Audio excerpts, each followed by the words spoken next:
हम शिक्षक भर्ती स्पेशल गणित के उन महत्वपूर्ण प्रश्नों का कलेक्शन लेकर आए हुए हैं जहां से आपको एग्जाम में प्रश्न देखने को अवश्य मिलने वाले हैं। इसलिए आप सभी से रिक्वेस्ट है इस वीडियो को आप कंप्लीट देखें, ठीक है।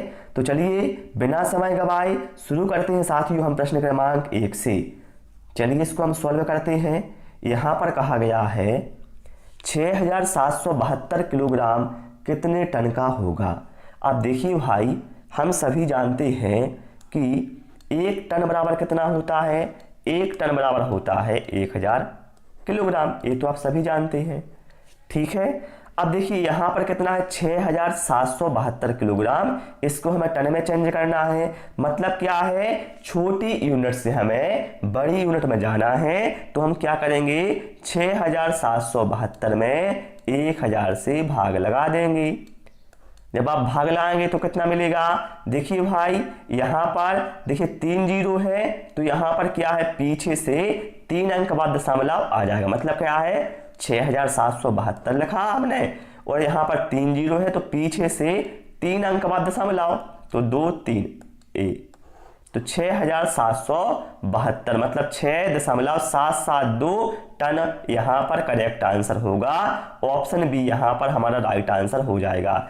जितने भी भाग में जीरो है उतने अंक बाद हमें दशमलव लगाना होता है, पीछे से अंक काउंट करने होते हैं, ठीक है। चलिए भाई, इसके बाद प्रश्न क्रमांक 2 पर आते हैं। और कोई डाउट रहता है आपका तो आप कमेंट बॉक्स में या आप टेलीग्राम पर हमसे पूछ सकते हैं। चलिए, बहुत ही शानदार लाजवाब क्वेश्चन है। आपको देखने में कठिन लग रहा होगा लेकिन बहुत सिंपल है भाई।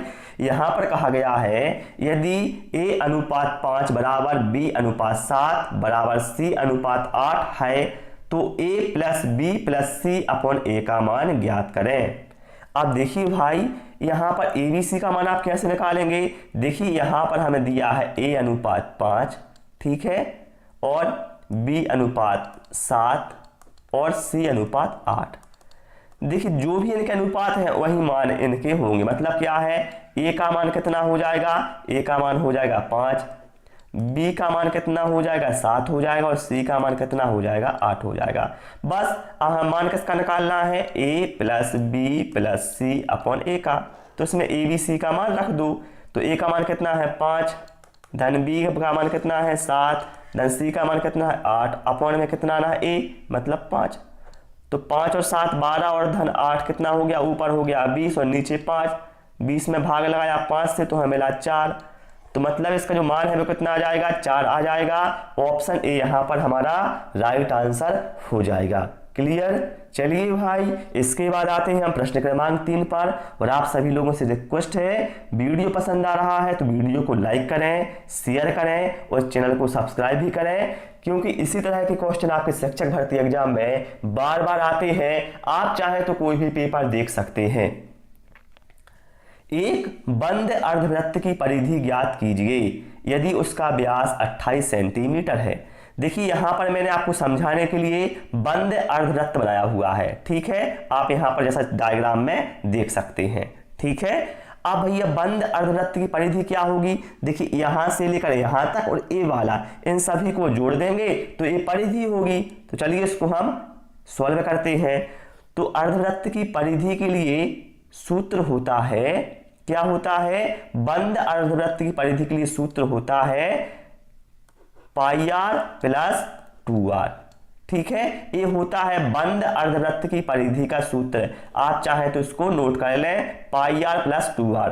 तो बस पाई का मान कितना हो जाएगा, पाई का मान 22/7 होता है। आर मतलब क्या है, त्रिज्या। तो यहाँ पर व्यास 28 है, व्यास कितना है 28 और व्यास का आधा कितना होता है, त्रिज्या होता है। तो त्रिज्या कितना हो जाएगा, 14 हो जाएगा, प्लस 2r, आर का मान कितना है 14, अभी बताया आपको। 7 एकम 7, 7 दूना 14। तो यहाँ पर कितना होगा, 22 दूनी 44 धन 14 दूनी 28। 44 में 28 जोड़ा हमने तो कितना मिला, 8 4 12, 4 2 6 और 1 7, कितना आ गया 72 सेंटीमीटर। अर्थात इस बंद अर्धवृत्त की जो परिधि है वो 72 सेंटीमीटर होगी। राइट आंसर यहाँ पर ऑप्शन ए के साथ है, चला जाएगा। क्लियर हो गया ना इतना। चलिए भाई, इसके बाद प्रश्न क्रमांक 4 पर आते हैं, देखते हैं क्या कहा गया है। प्रश्न क्रमांक 4 में बहुत ही शानदार क्वेश्चन है। रुपये 5,000 का 10% वार्षिक की दर से 3 वर्ष का साधारण ब्याज कितना होगा। तो देखिए इसके लिए आपको फार्मूला याद होना चाहिए। ठीक है, साधारण ब्याज का फार्मूला क्या होता है। देखिए साधारण ब्याज बराबर होता है,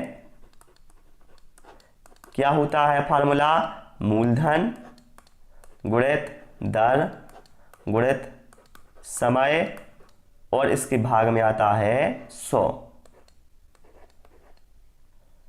ठीक है, तो यहां पर देखिए मूलधन कितना हो जाएगा, मूलधन हो जाएगा हमारा कितना, 5,000 दिया हुआ है।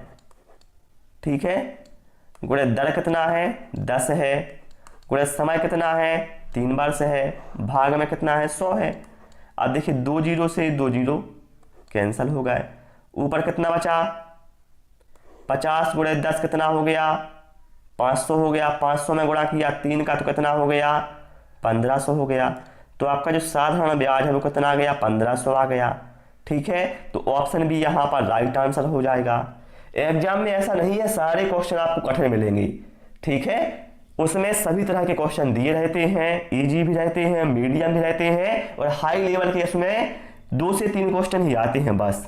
ओके, चलिए अगला प्रश्न देख लीजिए। प्रश्न क्रमांक 5, द्विविमीय आकृति को कहा जाता है। द्विविमीय का मतलब क्या है, 2D मतलब 2 डायमेंशनल आकृति को बताना है, क्या कहा जाता है। तो भाई मेरे 2D या द्विविमीय आकृति को कहा जाता है समतल आकृति, मतलब जिसमें 2 भुजाएं होती हैं। ठीक है, ठीक है, तो यहां पर करेक्ट आंसर आपका ऑप्शन सी के साथ जाएगा। द्विविमीय का मतलब क्या है, उसमें लंबाई और चौड़ाई होगी। ठीक है, मतलब समतल आकृति वो होगी। यदि आपसे पूछा जाता त्रिविमीय आकृति को क्या कहा जाता है, तो त्रिविमीय आकृति को कहा जाता है ठोस आकृति।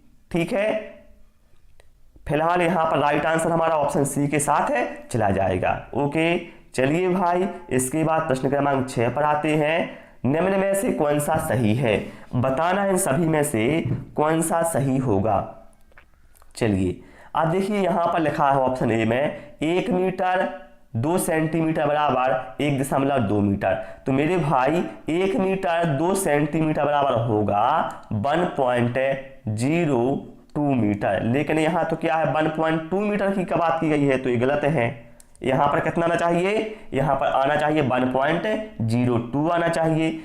दूसरे में देखिए 2 किलोमीटर 30 मीटर बराबर 2.3 किलोमीटर। तो मेरे भाई यहाँ पर आना चाहिए 2.03 किलोमीटर, लेकिन यहाँ पर 2.3 है, तो ये भी गलत है। इसी तरह से ऑप्शन डी में देखिए 4 फीट 3 इंच बराबर 4.3 इंच।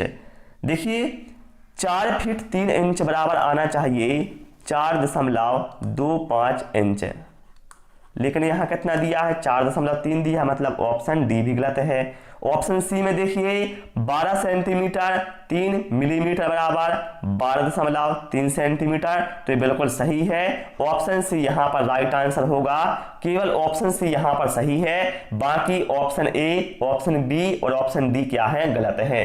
तो साथियों आपको यूनिटों का ज्ञान होना चाहिए। इस तरह के जो क्वेश्चन है आपके एग्जाम में 1 से 2 अवश्य आएंगे। ठीक है, चलिए भाई इसके बाद आते हैं प्रश्न क्रमांक 7 पर। और क्लास में मजा आ रहा है कि नहीं आ रहा है वो भी आप कमेंट बॉक्स में बता दिया करें, उससे मुझे पता चलता है कि आप लोगों को किस तरह के वीडियो चाहिए। ठीक है, यदि एक अंडे का वजन 55 ग्राम है, 50 गत्ते में रखे गए अंडों का कुल वजन ज्ञात करें यदि प्रत्येक गत्ते में 12 अंडे हैं। देखिए भाई मेरी यहाँ पर पहले हम क्या करेंगे, अंडों की संख्या निकालेंगे। क्या करेंगे हम, अंडों की संख्या निकालेंगे।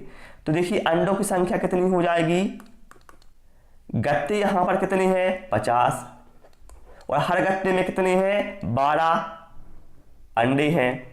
तो 50 गुणित 12 करेंगे तो कितना आ जाएगा 12 शून्य शून्य 12 पंचे 60, मतलब अंडों की संख्या कितनी आ गई 600। कुल अंडे कितने हो गए 600।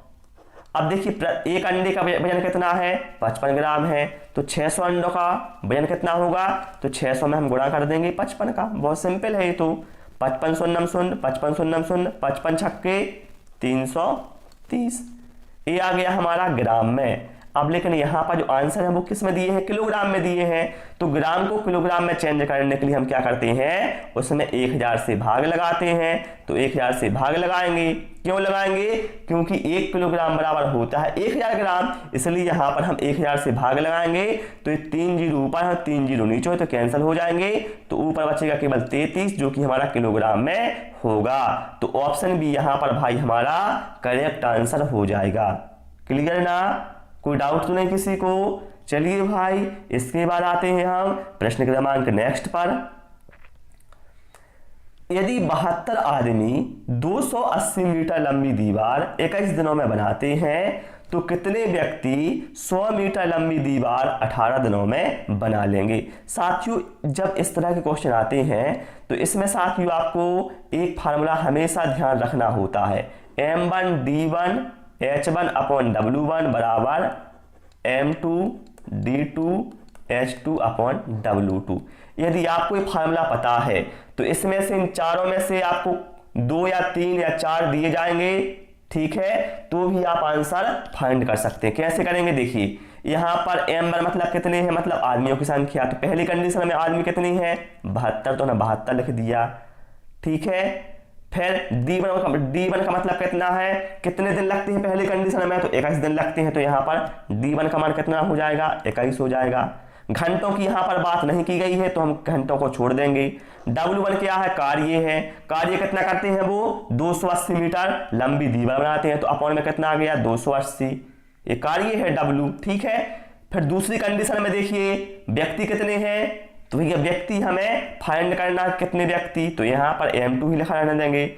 दूसरी कंडीशन में दिन कितने हैं, तो 18 हैं, तो यहाँ पर m2 के साथ क्या करेंगे हम 18 कर देंगे। अपॉन में कार्य कितना हो रहा है दूसरी कंडीशन में 100 मीटर लंबी दीवार बन रही है, तो यहाँ पर भाग में हम 100 लगा देंगे, ठीक है। अब देखिए भाई यहाँ पर 0 से 0 कैंसिल हो गया ना।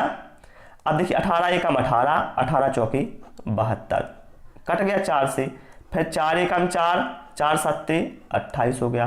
फिर 7 से हम ऊपर 21 को काट देंगे, 7 एकम 7, 7 चौके 7 3 21, ठीक है। तो यहाँ पर क्या बचा, इस साइड केवल बचा 3 बराबर, यहाँ बचा ऊपर बचा m2 नीचे बचा 10। अब तेरे गुणा करेंगे हम तो हमें मिल जाएगा m2 बराबर 10 गुणे 3 मतलब 30। तो जो दूसरी कंडीशन में व्यक्तियों की संख्या है तो वो आ जाएगी 30, अर्थात 30 व्यक्ति 100 मीटर लंबी दीवार 18 दिनों में बना लेंगे। ऑप्शन ए यहाँ पर राइट आंसर हो जाएगा, ठीक है। भाई वीडियो को लाइक कर दें, शेयर कर दें, ठीक है। जो भी आपके साथी हैं, बहुत आसान तरीके से मैं आपको सभी क्वेश्चन को समझाने का प्रयास करता हूं। चलिए अब यहां पर क्या कहा गया है, 24 इंच को मिलीमीटर में बदलिए। 24 इंच को बदलना है हमें मिलीमीटर में, तो साथियों आपको पता होना चाहिए 1 इंच बराबर होता है, कितना होता है 25.4 मिलीमीटर होता है ना। तो हमें 1 इंच बराबर होता है 25.4 मिलीमीटर, तो 24 इंच बराबर कितना हो जाएगा, तो हम क्या करेंगे 24 में गुणा करेंगे 25.4 का, तो आपको पता चल जाएगा कितना हो जाएगा। गुणा कीजिए, 24 का गुणा करिए आप, 24 चौके 96 का 6 आया 9, 24 पंचा 120 और 9 129 का 9 आया कितना 12, 24 दूना 48 और 12 कितना हो गया 60 हो गया। यहाँ पर पीछे से 1 अंक के बाद दशमलव था तो पीछे से 1 अंक के बाद दशमलव लगा दिया, तो 609.6 यहाँ पर राइट आंसर होगा। ऑप्शन सी यहाँ पर साथियों राइट आंसर होगा, ठीक है। सभी को क्लियर हो गया ना। चलिए भाई इसके बाद आते हैं प्रश्न क्रमांक नेक्स्ट पर आते हैं, जो कि हमारा प्रश्न क्रमांक 10 है। यहां पर कहा गया है संख्या 1 से 40 तक की विषम संख्याओं का योग क्या होगा। क्या है, संख्या 1 से 40 तक की विषम संख्याओं का योग क्या होगा। तो साथियों इसमें आपको एक फार्मूला याद रखना है, जब भी ऐसा क्वेश्चन आए कितना होता है योग n/2 का होल स्क्वायर। तो यहाँ पर n का मान कितना होगा 40, क्योंकि 1 से लेकर 40 तक की बात की गई है। यदि यहाँ पर 1 से लेकर 60 तक की बात की गई होती तो n का मान 60 होता, 1 से लेकर 80 तक की बात की गई होती तो n का मान कितना होता 80 होता। ठीक है, फिलहाल यहाँ पर n का मान कितना होगा 40 होगा, y2 का होल स्क्वायर।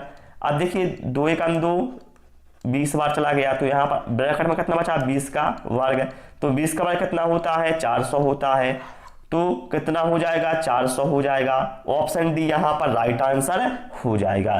तो प्यारे साथियों, आज इस क्लास में हमने गणित के टॉप 10 क्वेश्चन जो कि शिक्षक भर्ती एग्जाम की दृष्टि से मोस्ट इंपोर्टेंट थे उनको कर लिया है बहुत आसान कॉन्सेप्ट के साथ। आपको क्लास कैसी लगी? क्लास पसंद आई हो वीडियो को लाइक करें, शेयर करें। Thanks for watching this video.